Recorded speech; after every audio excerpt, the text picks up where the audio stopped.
unmute. Can everybody hear me okay? I'm seeing, yeah, we're okay. All right, welcome into the last word part of the Behind the Turnbuckle universe. I, of course, am the coach. We are here every single Monday night. We're an hour earlier now, 9:10 p.m. Eastern time. Turn on your notifications, subscribe to our channel. It's the easiest way. You can watch us on social media or you can watch us on our YouTube channel. And I got to give a quick shout out before I even bring Big Tommy in, because producer man has been doing so much work behind the scenes to make this show just look so much better. So shout out to him. And our intern, Dan, who's at the ones and twos tonight. But I don't do this brand all by myself. You've been seeing him everywhere, including on our betting show, Driving the Line. Big Tommy C. Let's bring him in right now. We're not getting to that. Dan, you already cost yourself. Already demerit number one. Let's bring in Big Tommy before we get to anything. Smooth start right here. What's Big up, Tommy. Coach Air? What's happening? up, baby? How are you? Hanging in there, man. Let's go, man. I'm ready. Let's go. We got a lot to talk about. Well, look at your energy tonight. It's a little surprising with the Dodgers up 4-0 in the sixth inning right now, Tommy. A little surprising. Stop. We know that you weren't watching the Monday Night Football game, which is 9-9. All of our picks from DTL are just go. Oh no, Pittsburgh just scored a touchdown. Is that who just scored a touchdown? Please let this be my guy. Tommy, I've been trying to get into the club for whatever it's been. Nope. I didn't get in that time. All right. So we're going to be here for the next 30 or 45 minutes. You guys know every single time after Raw, we break it down, me and Tommy. There you see the topics over to the right side of the screen. We are brought to you, presented, sponsored all the time by Mybookie. If you guys haven't signed up yet, new customers, are you kidding me right now? Use that promo code BTT. I'll give you a 100% sign-up bonus up to $1,000. Tommy, real quick, before we get into the main event tonight, I had a meeting today. I just want to tease this a little bit. So I had a meeting today. And I want everybody in the chat but I can't see the chat. That's an issue. We're using a new platform tonight. But we are going to create something for you guys at home. The chat's over there now. Okay, I see it. If you guys would like a platform, Tommy, imagine this. Me and you are talking. Then all the good people over in the chat, they can actually come onto stage, a virtual stage, and ask us a question in person on the screen. Do you think that'd be cool? That's really cool. I've never seen that before. That's really cool. It's a brand new app. Love it. It's not even out yet. Oh. We met with the people today. Yeah. And I gotta tell you, either my eyes are getting really bad or I gotta talk to producer man, because I need that chat bigger. I cannot read anything in that chat, but maybe it's my eyes. Maybe I need to bring the screen closer. I don't know. Tommy, topic number one tonight. Main event. Dirty Dom. Oh, let the facts get in the way of a good story. He was a 1, 2, 3 over Damian Priest. But then I would say that you can win and lose all at the same time, because then Damian Priest took the wood in the form of a chair, shot after shot after shot. What did you make of that main event? I thought they were pretty stiff. I thought those chair shots were really stiff, and you're seeing a new side of Damian that I like. He's not playing around anymore. You knew the Judgment Day was going to get involved with Liv and Raquel and everybody else. But man, after the match, he put a whooping, and I say whooping, on Dirty Dom, man. He laid him out big time, telling him, you're messing with the wrong big dude around here. I'm the big dude around here. Moving forward, this is what you're going to see out of me. That's the attitude I got out of Damian Priest tonight. See, I like having layers. I like having a guy that for maybe a month or two was him and Rhea everywhere they went. Then they broke them up.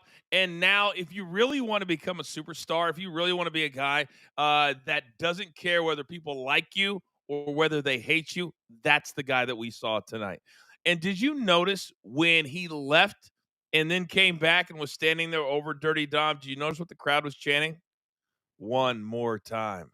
More time. Meaning they wanted him to crack Dirty Dom one more time. When you have a great heel who has tremendous heat, that's the kind of stuff you can get from the crowd. And then you take your time. You let it build. You let it breathe. Tommy, pacing in pro wrestling is so severely underrated. I thought Damian Priest was damn near perfect tonight. I thought that match was – I thought they paced. They told a story in the ring with the match. Dirty Dom is a phenomenal heel. If you're going to be a heel in the business, that's the guy to take after everyone. And he's still young to the business, right? He hasn't been in So long. young to the business. Learned so much in such a short time. Let's face it, his father's Rey Mysterio. Some of that stuff's got to wear off and go out to him, right? But that match was good. It was interesting. It kept me want to watch that match even more. Even commercial break. I didn't switch over to the Yankee game because I'm a Yankee fan and they're losing. So I kept it on Raw, folks. We'll get to some of your questions here shortly. As I told you, we're trying out a new platform, and the writing's really small, but I'm telling you, you can see how good the show looks. We're just trying a bunch of new stuff just for you guys at home. Here's the other part, Tommy, is he did an interview this week, and a lot of the quotes are taken out of context. A lot of times, it's not always exactly what it is, but he's trying to be in character 24 hours a day. And we've seen that over the years that it doesn't always work with everybody because now the fan base is so smartened up. And I saw a headline today that was taking a shot at Michael Cole. If you go and watch the actual footage of Dom, he's kind of joking around, but he's got to understand if he's going to do these interviews and they're going to be in character all the time, that these dirt sheets and these awful websites are going to take out headlines that make people click on them. And then that's when you go, well, the whole live kiss thing, and they're both in relationships, and everybody knows at home. That's when it gets a little bit murky, Tommy. So I don't know if I'm completely on board with the 24/7 heel, but he might be the one guy that can pull it off. He could definitely pull it off, coach. And all these dirt sheets, they pulled it with us, coach. They're saying things that we never said before, right? So if they're doing it to BTT, they're definitely going to do it to Dirty Dom and Michael Cole. That's for sure. But I think you are correct. Dirty Dom could pull this off in an interview. I think he did an interview with Chris Van Lee. He was doing the heel thing there, and I loved every minute of it. I'm a big fan of Dirty Dom, and he can elevate this product 180%, folks. All right. So we're gonna try something here. Okay. Um, it was with Chris Van Vliet. And Yeah. I think that's one thing that he's so young that WWE needs to protect him a little bit. I think Mhm. they need to let him know, listen, there is going to be a lot of people out there that don't take care of you, and he's got to watch that because he has perfected something that very few people ever get to, and a whole career of trying to be a heel. I mean, this kid has heat for days, and I do not want him to lose that by doing some snarky interview that all you see is the headlines and all you see is the quote. So hopefully he'll be careful of that. But I got to tell you right now, this kid is awesome. I think Damian Priest tonight was fantastic. So a big positive there on Monday Night Raw. Now, Tommy, topic number 2, and I really did not think this would have any legs, but it really has, and I don't know how I feel about it. Last week we came on here and we talked about Samantha Irvin, the now former ring announcer. And last week, Lillian Garcia came back, and I can't believe it. I'm taking her spot. She's amazing. She's going to go do music, and a lot of people, the lazy narrative, she's going to go to AEW with her fiance, Ricochet. And this week, it's taken an ugly turn. For whatever reason, she came out and admitted, I don't like ring announcing. I love WWE, she says, but I hate ring announcing. Okay.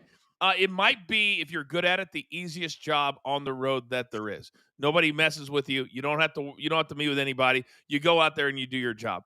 So for her to literally throw herself under the bus, I was so surprised that she would do it. And now, let's say her music career doesn't work out.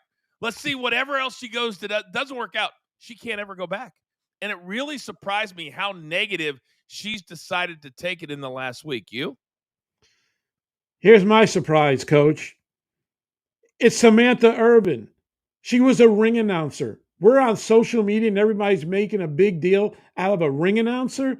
She loves all the heat, coach. She loves getting all the attention. So she loves every bit of it. So she knows if she puts something negative out there, people are going to react. I'm surprised they didn't react to it because, again, she's a ring announcer. She's not a talent, on air talent. She's not a wrestler in the ring. She's not anything. She is a ring announcer. Enough said about this. I can't believe she did say it because she did throw herself under the bus. Because one thing in this business, and I was told years and years ago by Lord Alfred Hayes, he said, Thomas, You never say never in this business. And that's the God's honest truth, coach, because we've seen it come back 10 times over. Can you say CM Punk? He came back, right? So there you go. She did throw herself under the bus, though. She really did. And if you go look at her social media today, and I tried to have an intelligent conversation with a few people on social media, it didn't work because everybody just twists your words and they say, "Oh, coach, well, she didn't do anything wrong. She's just clapping back." My whole point is this: I said I have 13 years inside the backstage area. I know exactly. Tommy, I was a ring announcer for 2 years at live events.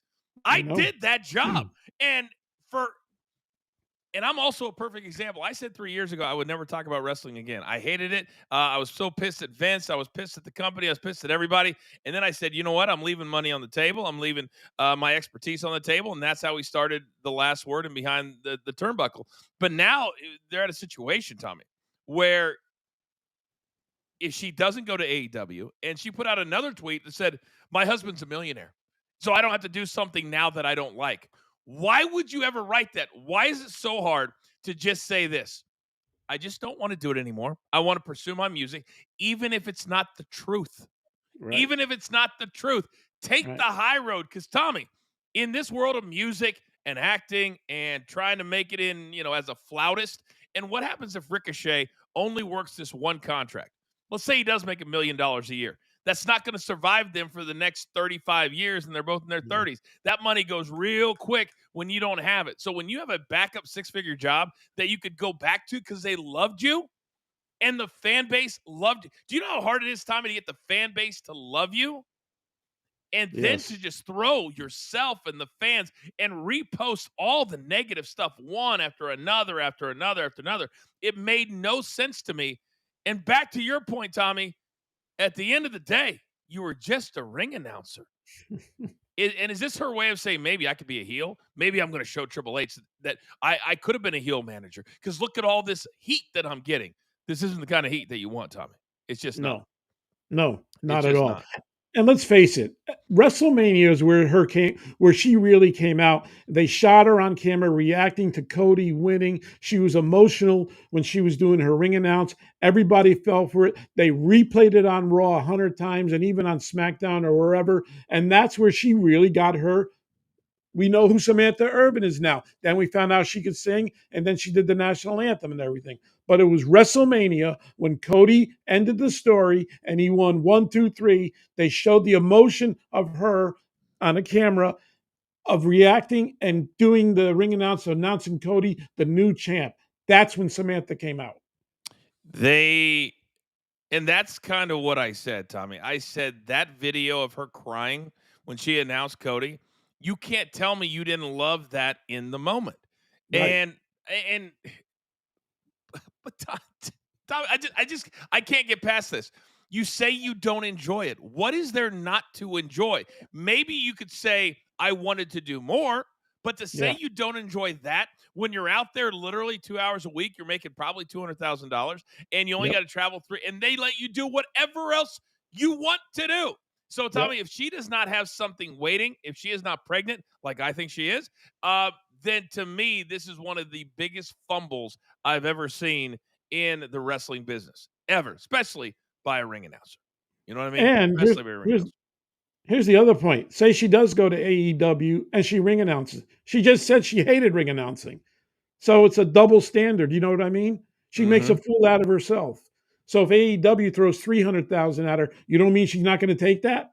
Are you That's kidding exactly me? right. Ricochet says, "Sign on the dotted line, honey."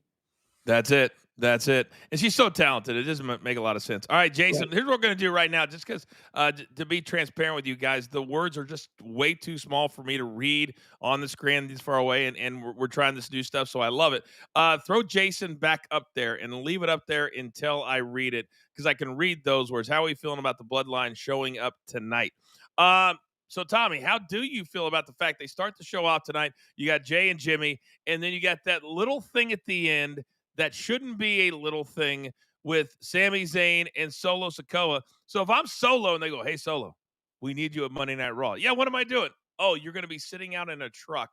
You're going to be shooting a shot for 10 seconds, and you have to get all the way to Hershey, Pennsylvania to do it. How happy do you think he was he had to make that trip? Depends where he's coming from, right? I guess he wasn't happy. But you know what, coach? This is what we've been begging for. Mm-hmm. Cross over. That's what we like. So if we saw Solo for 10 seconds, it gives you anticipation in your mind. Will we see him later in the show? We have no idea. But when you don't show Solo and none of that happens and they stay brand to brand, it becomes boring. And we've been begging for this, folks, for months. That stop this draft BS. It's a big old work, right? Cross them over, and that's how you get people to watch the show, especially during Monday Night Football season here, folks. I I was loved texting. it. Yeah, I was texting with a buddy today, and I was arguing with him because he was like, "Man, they're apparently in the next several months, they're thinking about a new title, a new kind of title." And so I challenged my friend. I said, "Can you give me 10 guys, 10 on both brands that are at the level to be a world champion?" And I said, we were talking about this Bloodline storyline. We're talking about Cody Rhodes. And he's like, well, it would hurt the brand if you didn't have two world titles. I hate the WWE title and the world title. And he could not give me 10 names, Tommy, not 10, that when they walk in and buy a ticket, that you put them on the main event and they sell tickets. And that's what a world champion is truly all about. You've got to put them on the headliner, Madison Square Garden, Staples Center in LA, the big arena in Chicago. When you put that name on the marquee, are they selling tickets? And that's why you don't have separate brands. That's why tonight, if you've got 10 or 12 dudes, you put 10 or 12 dudes on both shows. And now you can You're take things from Friday to Monday, Monday to Friday. You're absolutely right. you're absolutely right too. We need one champ. Did it hurt Hulk Hogan? We had one champ then, right? Nope. Did it Nope. hurt Stone Cold Steve Austin? We had one champ then, right? Did it hurt Mm-hmm. The Rock? No. So they split them up. It's all about money, folks. That's what that whole brand split is about. Coach knows it, and I know it. It's all about making money. Different live events, a Raw live event, a SmackDown live event. There you go, folks. Stop with it. Bring them both together, and then you have a more interesting product every week on Raw and SmackDown. Yeah, Jason, you're absolutely right. If you have, I would probably say 2001. I started in 1999. 2001, we had legitimately 20 to 25 guys that could be in the main event. When I tell you guys how much fun it was to go to work every single week. And you had Triple H, The Rock, Stone Cold Steve Austin, The Undertaker, Kane, Mick Foley. You had D-Generation X. It went on and on and on. You had the Dudley Boys, the Hardy Boys, Edge and Christian. Tommy, I mean, it was an endless supply of talent. And then you only had a 2-hour Monday Night Raw. And so when you only have 2 hours like tonight, now it's like bam, bam, bam, bam, bam. And that's what we want to see.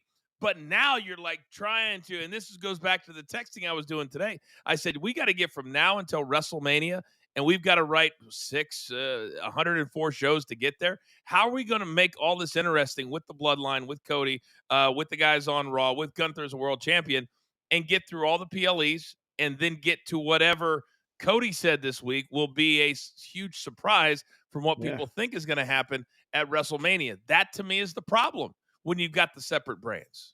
Yep, you're absolutely right. I love Cody throwing that tease out because it makes you think, what is he thinking? What's going on in the minds of WWE creative? I love when you throw stuff out like that. It's the same thing with Rock, what he did. We still don't know what Rock or the final boss is going to do. He cut that promo at Bad Blood. He went backstage. He did the whole thing. And now we're waiting on him. And when we are waiting on him, we're saying, is he going to be on SmackDown? Is he going to come out on Raw? He's making you wait when he knows it's right for him to come out. And that's how you get people anticipating every week what's going to happen. Incredible live numbers so far. Thank you very much.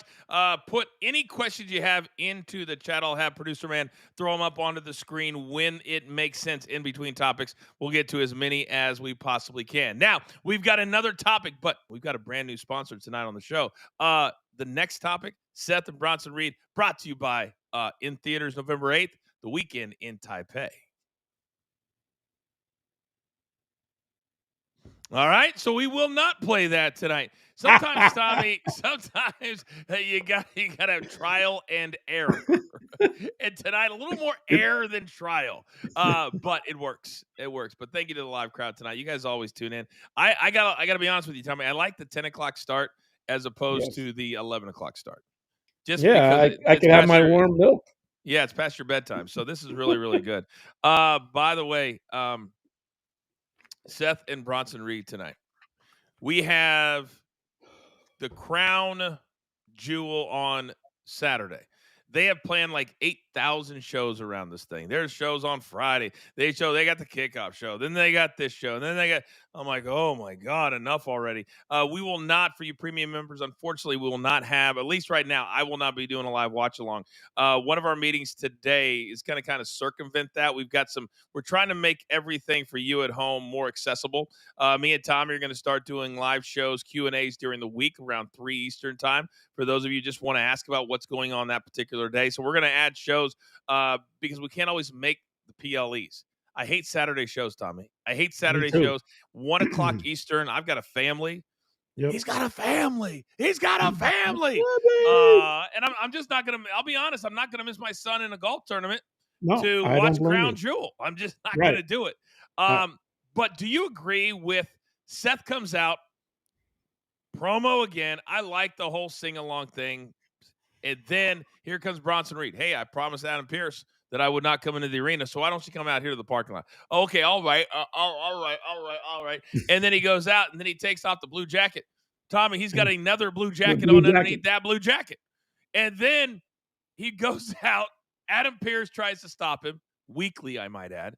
And then, Tommy, he goes and jumps on him. And I'm quite certain that my son, when he was 8 and we would wrestle, would hit me harder than Seth was hitting Bronson Reed at the start of that fight. What are we doing? You can't brag about being a badass and then go out there and do this and do this. Oh, my God. Here is my first question in this whole deal. What is going on with the pull aparts? That's all these two guys do. Excuse me. That's all they do is pull aparts. And then you're going to punk yourself out by throwing. Be stiff with the guy. He's 300 and 400 pounds.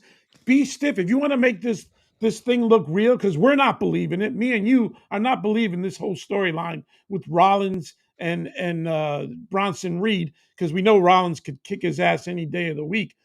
Right? This is what I don't understand. And all you do is pull aparts, and of course, the big slam at the end onto the table or whatever that gimmick was. And now we're hearing he hurt his back, going to a local facility. Will he be at Crown Jewel? You bet your ass he will be. But you're trying to enhance the storyline in Bronson's favor once again, using your weight. Am I right or wrong in this? You're dead on. And when you're one of the draws at a big show in Saudi Arabia, to me, what I would have done when he came out and said, I forgot who I am.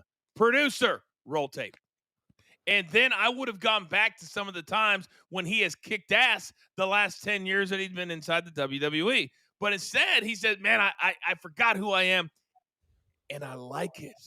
I like it. So I know what they were trying to do. They were trying to get that inner kicker asser that he was trying to describe to the crowd in the promo by going out there and fighting Bronson Reed in the parking lot.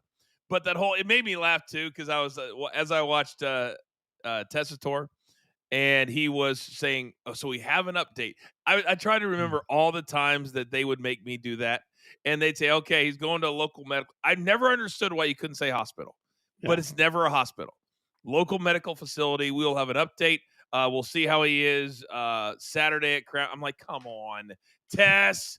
You're not going to advertise Bronson Reed and Seth Rollins and then yank him off the card 4 days before you go to Crown Jewel. You're just not going to do that. So why would we do that just to have another big spot for Bronson Reed in the parking lot? Here's the other thing to think about with his back and everything. Maybe he does lose because of his back at Crown Jewel just to extend that storyline. That's the only thing I could see. Other than that, end it at Crown Jewel and let's have Rollins move somewhere else. Well, I think it goes back to what we were talking about a couple of minutes ago, is that Seth Rollins should be in the discussion for the World Heavyweight Championship. He's at a point in his career that it is championship or nothing. And so why are we messing around with Bronson Reed? I know they're trying to make him. It's what we call in the business the rub. And when you give somebody the rub, it's got to be somebody above you. That's what they're trying to do with Bronson Reed. And I guarantee you, Seth Rollins, by the way, who was at the Commanders-Bears game yesterday, he cannot be happy about this behind the scenes. He's been very vocal in the last several years when he doesn't like something that he does. He didn't like the fact that The Rock showed up. He didn't like a lot of the stuff that led up to WrestleMania. And you got to believe as they head into Survivor Series that he's not going to like his position, because if you're not in a position, Tommy, for the World Heavyweight Championship or the WWE Championship in January, you're kind of lost in the whole scheme of things. Bronson Reed had some momentum a few months ago, but is slowly getting stale. Bobby, I don't disagree with that. And I think they're trying to fix it by having him beat down Seth Rollins. Tommy, do you agree with that, or do you agree with Bobby? I agree with Bobby. I love his last name, Monsoon, too. Bobby Monsoon. Oh, I don't we know if he's love related to Gorilla. Gorilla. We love Gorilla. Oh, my goodness, do we love Gorilla. God rest Yeah. his soul. So this also leads now, Tommy, and you're watching the Last Word, part of the Behind the Turnbuckle universe. By the way, if you haven't watched our latest interview with Pete Gass, it is live in your feed right now. Follow our YouTube page. Really fun with him. We have one with Chaz of the Headbangers going to come out in the next couple of weeks. Also, we are getting ready to be added to a big new platform. We'll have more updates on that in the next week or so. Tommy, the one thing you can't do when you force yourself into a corner, and SmackDown started my very first day at WWE, was the first day of SmackDown. It was August 24th, 1999. And when you decide you're going to take the big check, when you decide you're going to take that check to have every single week, then sometimes you got to make a smart decision. And when you tape a SmackDown a week early and there's 18,000 people there, you don't think for a second some of those spoilers are going to get out? Of course they are. And so now you've got SmackDown already taped for this Friday, and then you're trying to have storylines from Raw, which lead to those, which then lead to Saturday in Saudi Arabia. But Tommy, there's a kickoff show Friday before SmackDown. I'm confused. I'm confused. Why can't you just say, hey, listen, next week SmackDown is preempted. We're going to and maybe use it to like have a lead into Saudi Arabia. But instead they go, well, our contract states with, I guess now it's USA Network, our contract states that we've got to do 52 shows. So that's exactly what we're going to do. Especially in this world of social media, right? Everybody has a phone. Everybody's on X. Everybody's on Instagram. People are watching that show. They want to be the big spoiler. I'm going to give away everything. I'm going to give away what happened the week after that you didn't see yet. That's the problem when you do a double taping of a show, especially in this day and age. Back in the day when we were doing it, whatever reason we need, because they had to go on a European tour or whatever you guys had to do, no social media, right? No, it hadn't started yet, so it didn't get out. So it's not getting out. 100%. A half hour later, there was pictures of them hugging in the ring, right? So, I mean, come on, guys. It's something. It's a sacrifice you have to make. Right. And Tommy, you don't think that if Triple H or the powers that be called USA and said, "Listen, for storyline purposes, we need to do this." And are they both on USA now for the next 2 months? Or they're both on USA, right? Yes. Until Netflix SmackDown? starts in Raw and SmackDown both on USA. Yes. I mean, they've been in business so long, they would understand. Just call and say, listen, you're not getting a brand new show. You're not going to get a live show or even a tape show. And that would be better than doing this, because also the rating's going to be atrociously low. Yeah. Nobody's going to watch a tape show. Nope. Nobody does that in 2024. Nope. All right. Now there's one more storyline tonight that we've got to get to. R-Truth and The Miz. Let's try this one more time. Brought to you by Weekend in Taipei. You said no more secrets. Shut up and let me drive. Okay, Mom, who is this guy? I'm an undercover DEA agent to finally take Kwong's operation down. Bring me my wife and you killed John Lawler. So you came back after all this time for Kwong, but not for me? I just take one weekend. I'm not gonna lose you again. So you haven't changed a bit. Thanks. Weekend in Taipei, only in theaters November 8th. I'm going to be front and center November 8th to watch Weekend in Taipei. That kind of reminds me, Tommy, the other day, Camp Pendleton is about 40 miles from where I'm sitting. And I don't know if you remember this, but Camp Pendleton was where we had the original. Remember all the Marine movies? They had like Marine 1 and Marine 8. Unfortunately, yes. So the very first Marine was John Cena, ladies and gentlemen, and his co-star was from a show at the time. Nip Tuck was a show on Fox at the time. She was this big star, and so you remember back then I was kind of the token for WWE. I was the black guy that they sent everywhere, and so they sent me to Camp Pendleton, and we had the big reveal. So I'm sitting right next to John Cena. And if you want to know more about the movie, there it is right there, the QR code in the bottom of the left-hand screen. So Cena's sitting right next to me. There was a scene in the movie, Tommy, where John Cena is chasing the bad guys. They're in a van, and all the doors are open on the van. So you had like 6 guys with just machine guns, like 6, boom, boom, boom, boom, boom. And Cena's doing this. And I remember hitting him on the shoulder going, what? And he goes, hey, it's what they wanted. He was dodging 6 bullets at the same time, and nothing hit him. I mean, it was so ridiculous. And I think it was the very first WWE film because Vince had this crazy notion he wanted to make movies. And so The Miz was. And you're not saying anything. You're going to let me take all the heat for this one. Look at you right now. Either Tommy's frozen or he just has a big old fat smile on his face. I don't know which. Tommy, no, you froze. frozen. I froze. Yeah, I couldn't hear what you said. That's why. Oh, I froze. What did you say? Tell me again. I said that Miz was in 2 of the Marines. Yes. Yeah, he was in 2 of the Marines. They were so bad. Oh, my God. WWE films were so freaking bad. So freaking bad. But tonight I thought it was actually pretty good. Austin 881 says truth and played that off perfectly. Now they need a match to bring the Wyatts and bring in Cross and his crew to meet in the middle of the ring. Austin, I agree with you. I like this little storyline with them. I like that Karrion Kross is now, he was kind of joking the first couple of weeks, Tommy, but now he's doing what a true bully does. He's nice at first, and then when Miz doesn't want to do what he wants to do, now he's bringing the hammer down. If you don't go find them, I will break your legs. That's pretty direct. Pretty direct. And, Karrion Kross is really coming to his own now.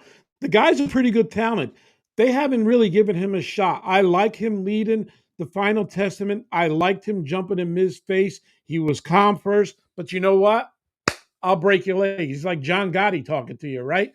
But I like this little storyline they got going on because now they have Miz involved in everything. They got him in the Final Testament. He came back to R-Truth. So they got him in the middle of everything. And the best part I like about this is I finally saw R-Truth give a little payback to the Miz, working him a little and then slapping him in the face and walking away. Maybe we see a different side of R-Truth besides being always entertainment. And his last line saying, hey, Pete, have you seen Butch? That was phenomenal.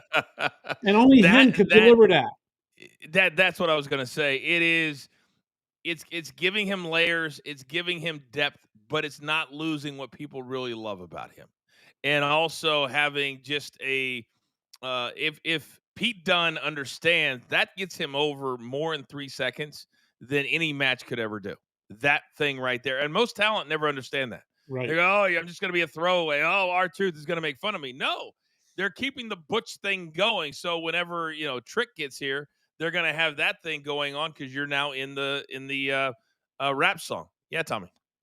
And the other thing is, it makes Karrion Kross like a little cult leader, right? He's like this little, the way he dresses, he got the hot woman with him and everything. He's got the 2 big thugs behind him, but he's becoming more of a leader. And I like that. And I like this, they're building him up as to be a pretty big heel where they were on the back of the bus, guys. We didn't even care about them. Now they're making me care about these guys.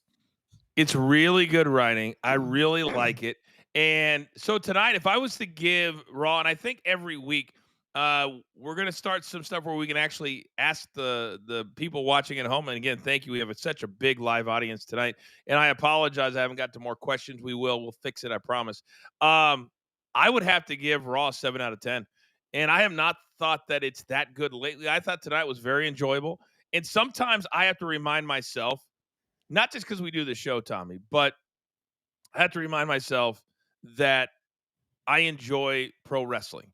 And it shouldn't be WrestleMania every week. I shouldn't expect Shakespeare every single week. Right. And and if we do it that way, then we can convey to the audience and the people who take. I mean, we have almost 1,000 people watching live at 10:48 on a Monday night. I mean, if that doesn't tell you how popular wrestling is, I don't know what is. And so I've got to remind myself, Tommy, and I want to be more positive moving forward and Yes. not expect the best of the best every single time because it's really hard to do. It's hard to do. And you notice ever since the show went to 2 hours, the flow is a lot better. We're not getting 3-segment matches where we're sitting there, oh, commercial, oh, commercial. Now they're back with 3 segments, and then it's a screwed up finish, right? They're giving you some good backstage stuff. They got a couple of storylines going on now. I like they're going to get the Wyatt 6 involved with the Final Testament. I think they can get something going good there between Uncle Howdy. He told Miz, I want you to find Uncle Howdy, or else we break your legs. All good stuff. I love it. I give really it a is. 7 out of 10. Really good. What about Joe Test going, not a great spot for The Miz to be in? Because either way, if he finds Bo Dallas, he's going to get it. And if he doesn't find Bo Dallas, he's still going to get it. Yep. And that, to me, I don't know which one I want more. And that's great writing. Yep. That is real, and it's really good acting. And I don't really know much about her, but the young lady who's with Karrion Kross and that group, I like when they have a female in a group anytime. I think it adds to something. Eventually, there's a lot of things you can do that guys can't do in a storyline. So I hope she has a great personality. I don't know a lot about her, to be honest with you, but I like the fact that they're throwing somebody in with Cross and then the two big guys who are scary as hell, by the way. That's actually his wife, Coach. It is. Yeah, No that's his wonder I wife. don't know that much about it. Good. I haven't really, I don't need to dig deep on that. You know what I mean? I don't need to dig deep. Here's the other thing with them. They brought Paul Ellering in, and we all know why. It's to they'll elevate them because everybody know Paul Ellering is one of the greatest tag teams of all time. The Road Warriors later on to be Legion of Doom. They really don't need Paul anymore, but they're going to keep him. I can see why. Why would you get rid of him unless he double crosses Karrion Kross some way, and then they 86 him, and now it's all Karrion Kross at this point on. I like where they're going with this. I really enjoy it. I know I repeated myself there, but I just wanted to get that point across. And you did, Tommy, very Thank well, you. and twice. You can catch my man Big Tommy C every single Wednesday on. By the way, are you enjoying doing Driving the Line? Like seriously, are you enjoying it? I friggin' love it, man. I love sports. I love the Wednesday rant. I love the crew you got. They're all really good guys, smart as hell, knowledgeable as hell. Folks, if you want to see something, check out Driving the Line. Those guys know what they're talking about. I just bring a little entertainment value to them. Say I'm a regular fan. I'm a Yankee, Giant, and Celtic fan. I know that's weird, but that's what I am, and I'll always live true to that. So I love it. And thank you. Well, thank you. I know there's a lot of you out there that watch both shows. You watch both brands that we do. But I got to tell you, all kidding aside, that we started this about 7 months ago, and we got Driving the Line. We're on Amazon Prime. We're on Stadium. But BTT in the next couple of weeks, this is going to be on a big platform too. And I never could have imagined when I called Tommy for the first time, and we've known each other since 1999, 25 years. Tommy and I have known each other. And I never could have imagined I would enjoy doing something so much as this. I never thought that we'd have a brand that we could grow, and we're just getting started.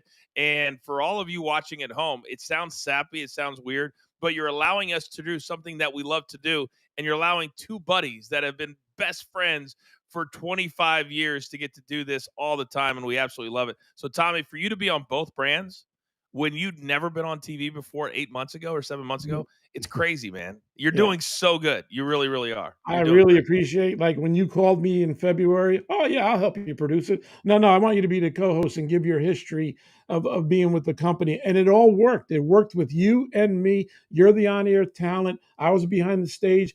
But everything we do is real. I was just recently on a podcast, Two Men Power, something is going to air soon. But hell of a promo there, Tommy. I know. I'm sorry. It's Two Man Power Crew, something like that. But no, the first question he asked me, what made you do this? And I said, my good buddy coach talked me into doing this.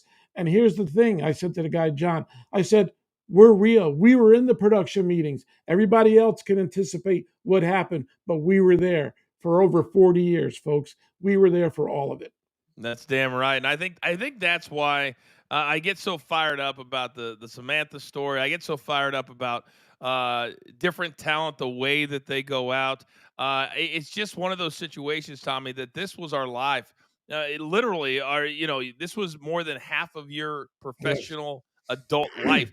And so we take it seriously. We take this business seriously. We take what people do, and then when somebody has the ability, because the jobs are so rare to get. And then when you get them, I'll never forget my first day. I said it was the first SmackDown day. I met Vince that day. I met The Rock for the first time that day. And then my whole life changed. I've got 2 kids because of my life in the WWE. So then all these years later, to be able to help fans at home, to be able to discuss it, be able to go back and forth, it literally does mean the world to me. And I really, really thank you, Robbie, very much. And when I say we're just getting started, I got to tell you, oh, thank you very much, Bobby. Getting better. Thank you very much. It's there's so many plans that we have and so many things that we want to do. And it's all interactive with fans at home because that's how we were brought up in this business. It's all about the fans. It truly, truly is. So with that being said, Tommy, we will have for you premium fans, we'll have a new War Room dropping on Friday. We drop a new segment every Friday around 11 a.m. This week, I'm not quite sure what it's going to be, but we never go longer than 10 or 15 minutes. We understand that you've got time and you've got lives. But if you subscribe, you can get all of it. And then, like I said, we're going to add some live shows during the week. If you have any questions there, we can be interactive. There's a new platform that's coming out. We're going to partner with them. So we've got a lot of plans. 2025 is going to be big for us. So hang in with us, support us, and we will support you. So that'll be it for now. For Big Tommy C, for Producer Man, for Intern Dan, I am the coach. We'll see you next Monday night, 9:10, new time now, 9:10 p.m. Eastern time, right here on The Last Word. Take care.